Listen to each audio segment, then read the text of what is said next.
Welcome back to another episode of Out of the Box podcast. Today we're recording it in the very moist, roasting hot conditions of Sandy Row. It's currently like 27 degrees. This office has no air conditioning and it is like a greenhouse. There's glass everywhere, and so the sun comes in, it doesn't escape, and it gets very, very warm. It's very unpleasant.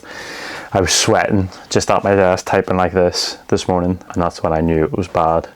So for the last week, a lot has been going on. One of the things I'm most proud of and I'm going to dive into is the World Cup. So if you've been watching so far, the World Cup's been brilliant. There's not a lot of jeopardy with this third place finish, but it's still so many good storylines coming out of it, and that's something we've been able to capitalize on. So we've been doing about 3 to 5 Instagram posts a day, when previously we were only doing one, and we're seeing the huge uplift as a result of that. Our social media impressions have doubled on the last, I think, 7 days compared to the previous. Maybe on the last 14, it's like 3 or 4 times up. And that really, well, we're proud of it, but then comparing it to people who we maybe look up to within the industry who are getting 15 posts, 20 posts out, some even up to 50 posts out a day. Now some of those companies I just mentioned are production companies, but that's kind of the standard I think maybe we have to aspire to, and so we probably have to build a team capable of doing that. At the minute we're limited by manpower. However, you can get ever efficient with AI these days on creating these Instagram posts. But yeah, we've been doing really well, and carousels have been working as well as videos. We've been getting a nice mix, and I think definitely having a presence out in America right now is helping with that. I think as we go forward, and it's just reaffirmed to me that instead of trying to make the perfect Instagram post, you probably just have to make tons. Like, I think volume wins, and so you probably do have to be doing 10 to 15 a day to really be winning on Instagram. So that's what we're going to try and aspire to, and you'll see it over the next coming months. Quite similar to the ad production where we're pushing out over 100 unique ads a month.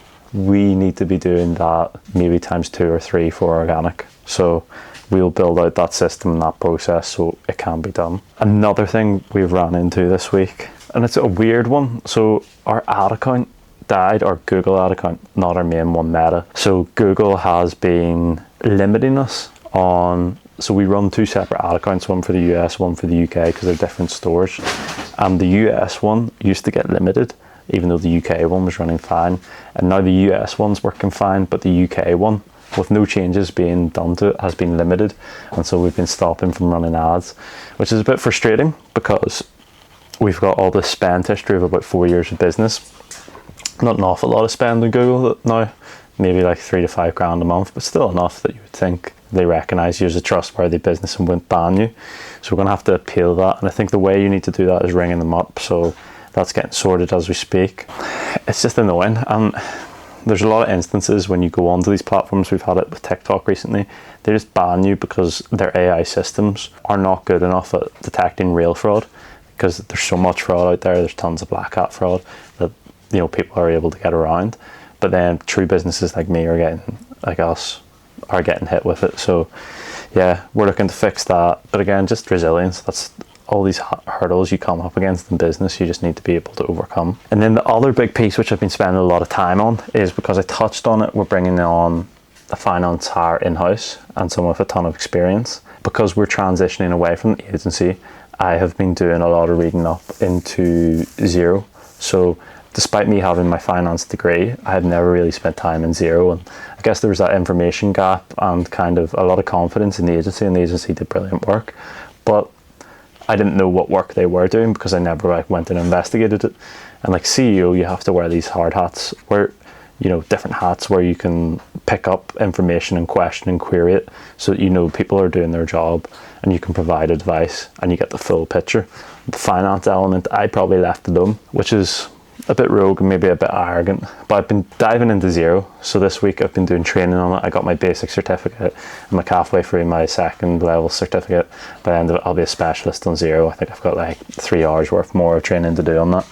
Now, is that necessary? Probably not, and maybe it's a bad use of time. It's maybe like a £15 an hour task, and really maybe what the CEO shouldn't do. But I think numbers are so fundamental to a business that being slack on them, like maybe I have been before, because I was just very trusting of the agency, is a poor call.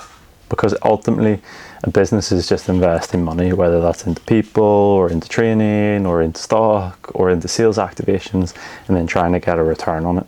And if you don't know the numbers, then it can get away from you.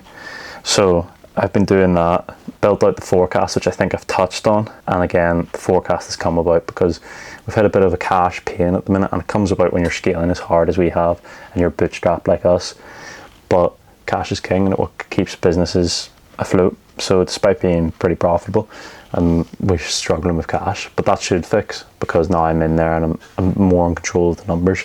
I'm able to manage that stuff. So the learnings I've took out of this is that actually being able to dive into the numbers is probably a very high leverage task, and that some people are like scared of the whole finance industry because you think, yes, I need an accountant, I need a bookkeeper. I'd say you probably don't need them. Like we are like averaging 6 million turnover, aiming for 8 this year. We don't really need a bookkeeper. Like we need someone to do month-end close and someone to do reconciliation. I think AI can do a lot of that stuff. So, you know, the amount of work that previously you would have a bookkeeper, you would have an accountant maybe, then you would have a head of finance for someone at 6 million turnover. We don't need that because a lot of it is automated. So I'm not saying it is, but I think there's maybe a bit of bubble in finance that, you know, there's a lot of jobs there. And I don't think maybe there needs to be as many. I think they scare you with acronyms and jargon and kind of systems they've built to justify the jobs they have. I'm going on a tangential rant here, but what I'm trying to say is people should be confident enough to dive into your numbers. If you are just capable of understanding numbers, and I think a lot of people are, I think people have limiting beliefs around what they're good at in numbers. Granted, I've studied finance, and one of my strongest subjects at school was maths. I've spent maybe 10 hours this week, and the understanding I've been able to get out of diving into Xero, diving into the transactions, and just really getting intimate with our numbers has been impressive. Because already I knew a lot of the live finance, like I knew kind of where our stock position was at, I knew what our cost of acquisition, I knew what our margins are. But the extra bit on the cash flow and just understanding how it's all reconciled and how month-end close is done has really done me a world of good.